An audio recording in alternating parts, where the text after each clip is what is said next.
We have been tracking these conditions all morning long. Brendan Ponton specifically has been tracking these conditions live in Nags Head for us right now. Brendan, we have seen the wind really picking up. At least that's how it appears from our end.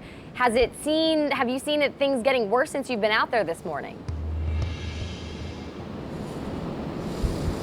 Maybe a little bit. I mean, it's generally been pretty windy all morning long, and it's been a sustained wind. And I want to show you here the tide coming in right behind us here along Nags Head. And we've been watching here all morning as the tide gets closer and closer to the dunes. And we can take a look here beyond that and look at Jeanette's Pier, where the waves right now are crashing into the pier.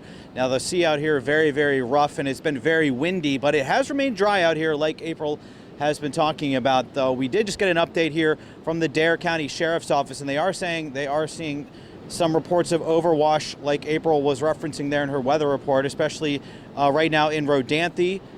There is some reports of small amounts of water and sand on the roadway, and then the farther south you go, the more you're seeing it near the Cape Hatteras Motel at the north end of Buxton, and then there is some standing water at the north end of Hatteras Village, which is pretty far south from where we are, but that is an area that is very vulnerable to issues of overwash, as the road and the ocean are all right there. So right now they are saying, though, all the roads are still passable, but I can tell you from personal experience, it does not take much for the roads to become impassable, especially as we get closer to high tide. I have been stuck actually down there before for several hours covering a storm when the high tide came in, and we just couldn't drive for about 6 hours. So people down here know how to deal with all that, but that is an issue, especially as we get closer to high tide, that the roads could become impassable. So we'll continue to watch those conditions here throughout the morning. We're live on the Outer Banks. Brendan Ponton, News 3.